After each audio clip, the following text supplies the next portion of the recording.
నమస్కారం Whitefield news కి స్వాగతం. ముందుగా ముఖ్యాంశాలు. తిరుపతిలోని ఎస్వి ప్రభుత్వ పాలిటెక్నిక్ కళాశాలలో అన్యమత పాఠాలు చెప్పిన కాంట్రాక్టర్ ఇంగ్లీష్ లెక్చరర్ మాధవిని సస్పెండ్ చేసిన విద్యాశాఖ. కొండపైన దీపం పెట్టాలంటే కోర్టు చుట్టూ తిరగాల. తమిళనాడు ప్రభుత్వానికి హిందూ సంఘాల నాయకులు బత్తిన మధుబాబు సూటి ప్రశ్న. వార్తల్లోని వివరాలు. తిరుపతిలోని ఎస్వి ప్రభుత్వ పాలిటెక్నిక్ కళాశాలలో అన్యమత పాఠాలు చెప్పిన కాంట్రాక్టర్ ఇంగ్లీష్ లెక్చరర్ మాధవిని విద్యాశాఖ సస్పెండ్ చేసింది. విద్యార్థులకు అన్యమత పాఠాలు చెప్పడంపై స్పందించిన ప్రిన్సిపల్ వెంటనే ఆమెని విచారించి అధికారులకు సమాచారం ఇచ్చారు. ఆమె గతంలోనే ఇలాంటివి చేసినట్లు తేలడంతో సస్పెండ్ చేశామని ప్రిన్సిపల్ డాక్టర్ ద్వారకానాథ్ రెడ్డి వెల్లడించారు. గోవిందా గోవిందా, ఈరోజు ఇంత దౌర్భాగ్యకరమైన రోజు అంటే మన పవిత్ర పుణ్యక్షేత్రమైనటువంటి ఈ తిరుపతిలో టీటీడీ అడ్మినిస్ట్రేటివ్ బిల్డింగ్ ఎదురుగా శ్రీ వెంకటేశ్వర ప్రభుత్వ కళాశాల యందు అన్యమత ప్రచారం చేయడం, చాలా నిస్సిగ్గుగా వాళ్ళు అన్యమతాన్ని ప్రచారం చేయడం చాలా బాధాకరమైన విషయం. నేను గౌరవ ముఖ్యమంత్రి గారిని వేడుకుంటున్నా, అయ్యా ఒక జీవో తీసుకురండి. హిందువుగా ఉంటూ అన్యమతస్తులుగా వాళ్ళు ప్రచారం చేయడం నేరం. అందులోనూ ఒక విశ్వవిద్యాలయం, ఇది ఒక ఆలయం, విద్యార్థులకు ఆలయమైనటువంటి చోట వాళ్ళు మత ప్రచారం చేయడం చాలా బాధాకరం. మైనర్లు అనేటువంటి ఈ విద్యార్థుల దగ్గర మాధవి అనే లెక్చరర్ మన ఎవరైతే ఆర్జేడీ ఉన్నారో ఆర్జేడీ అండతో ఇక్కడికి ట్రాన్స్ఫర్ అయ్యి వచ్చి ఈ కాలేజీకి ఇక్కడికి వచ్చి మత ప్రచారం చేస్తోంది. పబ్లిక్గా అది క్లాసులోనే బోర్డు పైన ఆమె యేసు ప్రభు యేసుక్రీస్తు అంటూ మా వాక్యాలు రాసి పిల్లలకి చెప్పడం అనేది చాలా దౌర్భాగ్యకరమైన విషయం. ఈమె ఇక్కడ ఎటు చేసిందంటే గతంలో ఎన్ని స్కూళ్ళల్లో ఎన్ని కాలేజీల్లో ఈ విధంగా చేసి ఉంటుంది. పైగా వీళ్ళు చేస్తున్న పని ఏంటంటే విద్యార్థులకి మార్కులు వేస్తామంటూ అటెండెన్స్ వేస్తామంటూ వాళ్ళు ప్రలోభ పెట్టి వాళ్ళు మైనర్లు అయిన వాళ్ళు భయపెట్టి వాళ్ళని మతం మారుస్తున్నటువంటి సంఘటనలు జరుగుతున్నాయి. దయచేసి విద్యా సంస్థల్లో కావచ్చు, ప్రభుత్వ సంస్థల్లో కావచ్చు, ఎక్కడైనా ఈ విధంగా అన్యమత ప్రచారం జరిగితే వెంటనే వాళ్ళని సస్పెండ్ కాదు డిస్మిస్ చేయాలి. గతంలో కూడా గవర్నమెంట్, కేరళ గవర్నమెంట్ కావచ్చు, మన కర్ణాటక గవర్నమెంట్ కావచ్చు, హిందూ అని సర్టిఫికెట్ పెట్టి వాడు క్రిస్టియన్గా మత ప్రచారం చేస్తుంటే వాళ్ళ ఉద్యోగాల నుంచి డిస్మిస్ చేశారు. అదే విధమైనటువంటి జీవో తీసుకురావాలని మన గౌరవ ముఖ్యమంత్రి వారిని వేడుకుంటున్నా. అయ్యా మేము హిందువులం, ఎక్కడ కూడా మేము మత ప్రచారం చేయట్లేదు, ఎవరి మీద దాడికి వెళ్ళట్లేదు. అలాంటిది మాపైకి మా దగ్గరకు వచ్చి విద్యార్థుల దగ్గరకు వచ్చి ఏకంగా కాలేజీల్లో బోర్డుల పైనే ఈ విధంగా అన్యమత ప్రచారం చేయడం చాలా బాధాకరం. దయచేసి వీరిని సస్పెండ్గా డిస్మిస్ చేసి మరెక్కువ ఎక్కడ కూడా ఇలాంటి సంఘటన జరగకుండా చూడాలని, దీనికి సహకరిస్తున్నటువంటి ఈ ఆర్జేడీ ప్రియా ఎవరైతే ఉన్నారో అతని మీద కూడా యాక్షన్ తీసుకోవాలని నేను ప్రాధాన్యపడుతున్నా. గోవిందా గోవిందా. తమిళనాడు రాష్ట్రం మదురై సమీపంలోని తిరుపరంకుంట్రం మురగన్ ఆలయం కొండపై స్వామివారి భక్తులు దీపం పెట్టాలంటే కోర్టు చుట్టూ తిరగాలని హిందూ సంఘాల నాయకులు బత్తిన మధుబాబు తమిళనాడు ప్రభుత్వాన్ని ప్రశ్నించారు. తిరుపరంకుండ్రంలోని సుబ్రహ్మణ్య స్వామి కొండపైన కార్తీక మాసం సందర్భంగా ఈ డిసెంబర్లో 6వ శతాబ్దం నుండి దీపం పెట్టడం ఆనవాయితీగా వస్తోందన్నారు. మధ్యలో సికిందర్ అనే ముస్లిం ఆ కొండపై ఒక దర్గా కట్టడం జరిగిందన్నారు. అప్పటి నుండి కొండపై కార్తీక దీపం పెట్టడం కుదరలేదన్నారు. అయితే 1921లో హిందూ సంఘాల నాయకులు కొండకు ఎక్కి దీపం పెట్టుకోవచ్చని అనుమతులు తీసుకోవటం జరిగిందన్నారు. అయితే ఈ మధ్య కాలంలో తమిళనాడు మంత్రి అయిన ఒక ముస్లిం వ్యక్తి బయట నుంచి ఇతర ముస్లింలను రప్పించి ఆ దర్గా వద్ద జంతు బలి ఇచ్చి 100 మందికి బిర్యానీలు పెట్టడం జరిగిందని మండిపడ్డారు. ఈ విషయాన్ని సోషల్ మీడియాలో పోస్ట్ చేయడంతో కోట్లాది మంది హిందువుల మనోభావాలు దెబ్బతిన్నాయని వాపోయారు. దీంతో హిందువులు కోర్టుకు వెళ్లగా స్వామినాథన్ అనే జడ్జి స్వయంగా కొండపైకి వెళ్లి గుడిని, మసీదును పరిశీలించి రెండింటి మధ్య 15 మీటర్ల దూరం ఉన్నందున దీపం పెట్టుకోవచ్చని తీర్పు ఇవ్వడం జరిగిందని వివరించారు. తర్వాత ఈ నెల 4వ తేదీన కార్తీక దీపం పెట్టడానికి హిందువులు కొండపైకి వెళితే తమిళనాడులోని డిఎం ప్రభుత్వం ఇది సున్నితమైన విషయం కాబట్టి ఇప్పుడు దీపం పెట్టడానికి వీలు లేదని వాళ్ళను తిప్పి పంపారని ఆగ్రహం వ్యక్తం చేశారు. ఒక హిందువులుగా హిందూ దేవాలయంలో దీపం పెట్టడానికి కూడా మాకు హక్కు లేదా అని డిఎం ప్రభుత్వాన్ని నిలదీశారు. దక్షిణాది రాష్ట్రాలలో హిందూ సనాతన ధర్మ పరిరక్షణ కేవలం అభినవ శ్రీకృష్ణ దేవరాయలుగా కీర్తింపబడుతున్న శ్రీ పవన్ కళ్యాణ్ తోనే సాధ్యమవుతుందని బత్తిన మధుబాబు స్పష్టం చేశారు. తమిళనాడులోని మదురై దగ్గర తిరుపరకుండ్రం సుబ్రహ్మణ్య స్వామి మురుగన్ దేవాలయము. ఆ దేవాలయంలో డిసెంబర్ 4th ఈ కార్తీక మాసం సందర్భంగా ఒక కార్తీక దీపం పెడతారు. అక్కడ కొండ ఉంది. కొండ్రం అంటేనే కొండ్రం అంటే కొండ, స్వామివారి కొండ. ఇది 6వ శతాబ్దం నుంచి సుబ్రహ్మణ్య స్వామి సంబంధించి ఒక టెంపుల్. అది కార్తీక మాసం సందర్భంగా అక్కడ కార్తీక దీపం పెట్టేవాళ్ళు ఇంతకుముందు. అంటే ఇది 6వ శతాబ్దం నుంచి ఈ టెంపుల్ ఉంది. అక్కడ మధ్యలో సుకిందర్ అనే ఒక ముస్లిము మదురైని అప్పట్లో ఓడించి ఆయన రాజుగా ఉండి ఆ కొండ మీద ఒక దర్గా కట్టినాడు. అప్పట్లో ఒక 300 సంవత్సరాల క్రితం ఒక దర్గా కట్టారు. అప్పటి నుంచి ఈ కార్తీక దీపం ఆపేశారు. ఆ కొండ మీద దీపం పెట్టకూడదు, దర్గా ఉందని చెప్పి ఆపేశారు.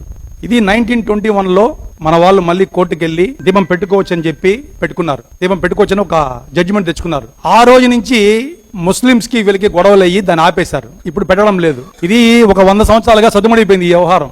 మన వాళ్ళు కూడా హిందువులు అడ్జస్ట్ అయ్యి కొండ మీద కాకుండా పక్కన వినాయకుడి గుడిలో, అక్కడ వినాయకుడి గుడి ఉంది, ఆ వినాయకుడి గుడిలో కార్తీక దీపం పెట్టుకుంటూ వాళ్ళు మనకు జరుగుతుంది. ఆ విధంగా కొద్ది రోజుల క్రితం ఒక తమిళనాడులో ముస్లిం ఎంపీ ఆయన దర్గాలో కొంతమంది బయట నుంచి ముస్లింస్ వచ్చి జంతు బలి చేసి ఒక 100 మందికి ఆడ బిర్యానీ పెట్టారు మన కొండ మీద ఆ దర్గాలో. అది ఫేస్బుక్ లో, ఇన్స్టాగ్రామ్ లో పోస్ట్ చేశారు. అప్పుడు హిందూ మనోభావాలు దెబ్బతిన్నాయి. అంటే మా కొండ తిరుపరం కొండ మీద జంతు బలి చేయడం ఏంది, అక్కడ బిర్యానీలు పెట్టడం ఏంది, ఇది మాకు అపవిత్రం కాదా అని చెప్పి మన వాళ్ళు కోర్టుకేశారు. కోర్టుకేస్తే హిందువులు కోర్టులో స్వామినాథన్ అనే జడ్జి గారు, స్వామినాథన్ ఆయన దగ్గరుండి మొత్తం పరిశీలించి ఆ మసీదుకి ఈ దీపం పెట్టే స్తంభానికి 15 మీటర్ల దూరం ఎక్కువ ఉంది, ఆయన స్వయంగా చూసి ఇది ఇబ్బంది లేదు, దీపం పెట్టుకోవచ్చు అని చెప్పి ఆయన ఒక స్వామినాథన్ గారు ఒక స్టేట్మెంట్ ఇచ్చారు. మన జడ్జిమెంట్ ఇచ్చారు స్వామినాథన్ గారు. ఆ జడ్జిమెంట్ ప్రకారం మన హిందువులు డిసెంబర్ 4 కార్తీక దీపం పెట్టాలని పైకి వెళ్ళారు. కొండపైకి వెళ్తే అక్కడ డిఎంకే ప్రభుత్వం, స్టాలిన్ గారు ప్రభుత్వం వీళ్ళని అడ్డగించి ఇది చాలా సున్నితమైన విషయము, దెబ్బతింటా అదే ఇబ్బందులు అవుతాయి, గొడవలు అవుతాయని చెప్పి ఆపి మనల్ని వెనక్కి పంపించేశారు. ఇది హిందువుల మనోభావాలు దెబ్బతినడం కాదా? కొండ మీద మనం ఒక దీపం పెట్టాలంటే కోర్టు చుట్టూ తిరగాల. కోర్టు చుట్టూ తిరిగాము. తీర్పు కూడా మా వైపు వచ్చింది. వచ్చినా కానీ ప్రభుత్వాలు మాకు సహకరించడం లేదు. ఇది ఎంత దారుణం! ప్రభుత్వాలు సహకరించబోవడం ఎంత దారుణం! అక్కడ ఒక జైన్ టెంపుల్ ఉంది, కొండ మీద మసీద్, దర్గా ఉంది, మాది ఉంది, ఎవరికి ఏమి ఇబ్బంది లేదు. ఇబ్బంది అంతా ఎవరికంటే డిఎంకే ప్రభుత్వానికి.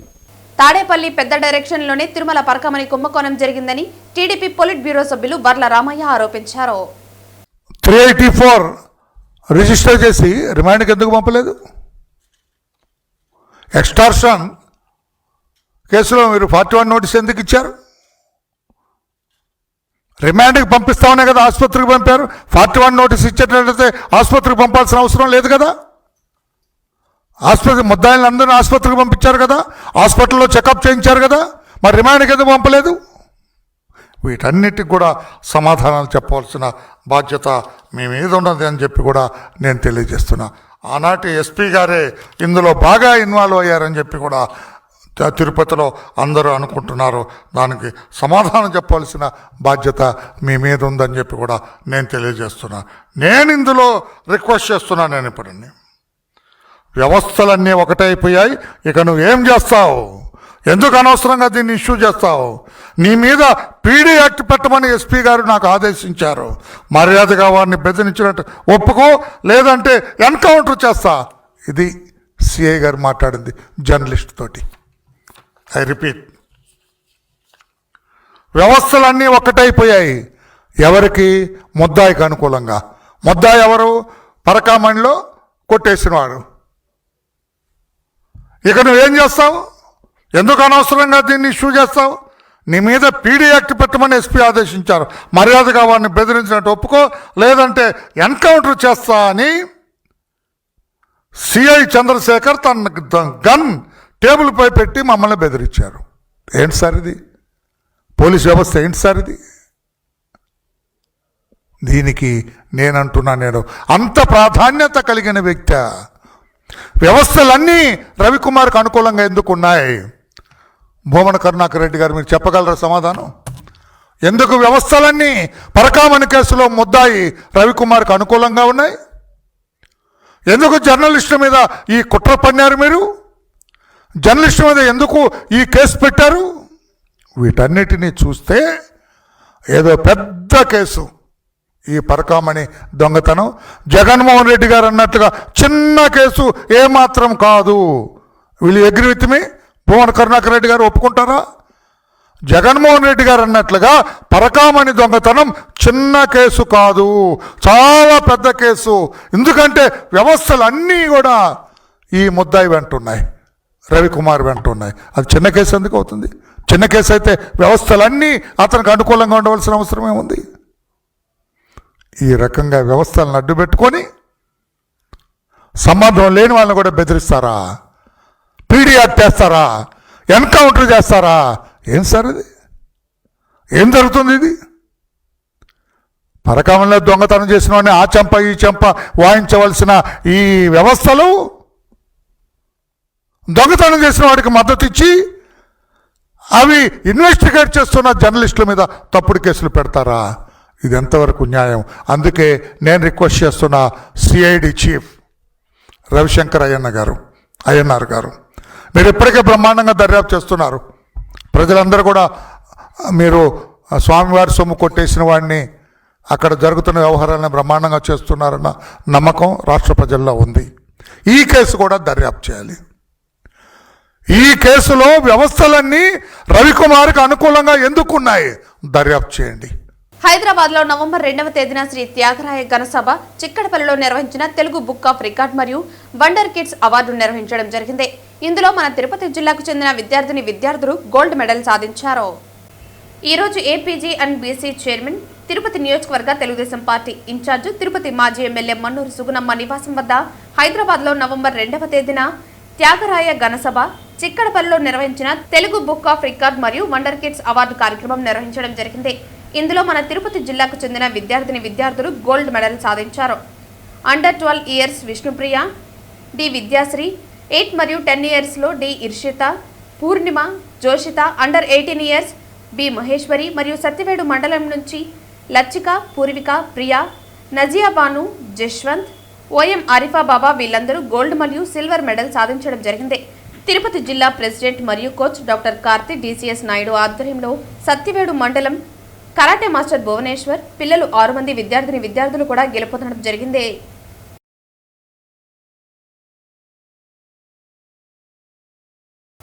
అల్లూరు జిల్లా మారేడుమిల్లి ఘాట్ రోడ్లో జరిగిన బస్సు ప్రమాదంలో మృతి చెందిన పలమనేరు దంపతులు శివశంకర్ రెడ్డి, సునంద పార్థివ దేహాలు శనివారం రోజున మునినారాయణ శెట్టి వీధినందు గల వారి స్వగృహానికి చేరుకున్నాయి.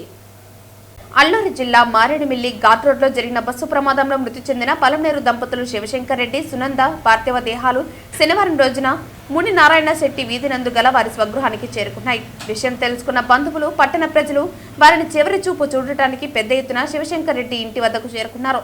వీధిలో అందరితో అత్యంత సన్నిహితంగా మెలిగే ఇద్దరు దంపతులు శాశ్వతంగా దూరం అవడంతో వీధి ప్రజలు తీవ్ర దిగ్భ్రాంతికి లోనయ్యారు. దీంతో వీధి మొత్తం విషాద ఛాయలు అలుముకున్నాయి. ఈరోజు చాలా దురదృష్టకరం ప్రమాదవస్తు. నిన్నటి రోజు ఉదయము భద్రాచలం ఏరియాలో యాక్సిడెంట్ జరిగిన విషయం అందరికీ తెలిసిందే. దురదృష్టవస్తు మన ఉమ్మడి జిల్లాలో 9 మంది చనిపోతే అది పలమనేరులో మా మిత్రుడు, మేమంతా కలిసి చదువుకున్నాము. వాళ్ళ భార్య భర్తలు ఇద్దరు కూడా చనిపోవటం చాలా దురదృష్టకరం. అయినా కానీ ఈ యొక్క లోటును మనం తీర్చలేము. ప్రస్తుతం పలమనేరు ఎమ్మెల్యే గారు బయట ఉండటం వల్ల ఆయన చొరవ తీసుకొని కలెక్టర్ గారు కానివ్వండి, తహసీల్దార్ కానివ్వండి, అధికారులందరినీ కూడా అప్రమత్తం చేసి సకాలంలో ఆ బాడీస్ని ఇక్కడ తీసుకురావడానికి ప్రభుత్వం కూడా ప్రత్యేకమైనటువంటి శ్రద్ధ తీసుకునింది.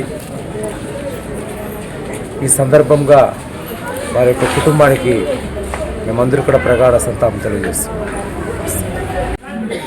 వారి మృతదేహాలను వీరి ఇంటికి చేర్చడానికి మన ప్రభుత్వం అయితేనేమి, మరియు ఎమ్మెల్యే అమర్నాథ్ రెడ్డి గారు అయితేమి, తహసీల్దార్ బృందం అయితేనేమి చాలా చొరవ తీసుకొని మా మున్నారాయణ శెట్టి ఇది వరకు దగ్గరుండి చేర్చిన దానికి వారందరికీ కృతజ్ఞతలు తెలియజేస్తున్నారు. అదేవిధంగా శివశంకర్ రెడ్డి మరియు వారి కుటుంబానికి ప్రగాఢ సానుభూతిని తెలియజేస్తున్నాను. Thank you. కీలపట్ల పంచాయతీలోని కీలపట్లలోని శ్రీకృష్ణ స్వామి గుడి దగ్గరకు వెళ్లే దారిలో 2 శ్మశానాలకు దారి సమస్య. కొన్ని వందల సంవత్సరాల నుంచి సరైన దారి లేక ప్రజలు చాలా ఇబ్బందులు పడటం జరుగుతోంది. కీలపట్ల పంచాయతీలోని కీలపట్లలోని శ్రీకృష్ణ స్వామి గుడి దగ్గరకు వెళ్లే దారిలో 2 శ్మశానాలకు దారి సమస్య. కొన్ని వందల సంవత్సరాల నుంచి సరైన దారి లేక ప్రజలు చాలా ఇబ్బందులు పడటం జరుగుతోంది. ఇదంతా గమనించి గ్రామ పెద్దలు, సర్పంచ్ అందరూ కలిసి రోడ్డు పక్కన ఉన్న రైతులతో చర్చించి ఈ కార్యక్రమం ముందుకు తీసుకువెళ్లడం జరుగుతుంది. ఈ మంచి కార్యక్రమానికి సహకరించిన గ్రామ పెద్దలకు, రైతులకు అందరికీ పేరు పేరున కీలపట్ల గ్రామస్తులు అందరి తరపున ధన్యవాదాలు సర్పంచ్ చంద్రశేఖర్ తెలియజేశారు. అందరికీ నమస్తే. కీలపట్ల గ్రామ పంచాయతీలోని కీలపట్ల గ్రామంలో కీలపట్ల గ్రామం నుంచి ఇక్కడ శ్రీకృష్ణ దేవాలయం ఉంటుంది. అక్కడికి కీలపట్ల నుంచి 2 కిలోమీటర్ల దూరం వస్తుంది. అలాగే ఈ వచ్చే దారిలో 2 శ్మశానాలు ఉన్నాయి. ఆ 2 శ్మశానాలు కూడా దారి లేదు. ఈ దారి లేని దాని వలన ఈ గుడికి ప్లస్ ఇక్కడ శ్మశానానికి దారి లేని వలన గ్రామస్తులందరూ కలిసి మాకు దారి సౌకర్యం ఏర్పడుతుంది అని చెప్పడం జరిగింది. ఈ దారి సమస్య గురించి ఇప్పుడు ఒక జేసీపీ అలాగే ఒక ఇటాచి 2 బండ్లు పెట్టి ఇప్పుడు కీలపట్ల గ్రామం నుంచి శ్రీకృష్ణ దేవాలయం వరకు దారి ఏర్పాటు చేయడం జరుగుతుంది. అలాగే మన గ్రామస్తులందరూ కూడా వచ్చి ఇక్కడ ముందుకుండి ఈ పని చేపిస్తున్నారు. అందరికీ కూడా నా కృతజ్ఞతలు తెలియజేస్తున్నాను.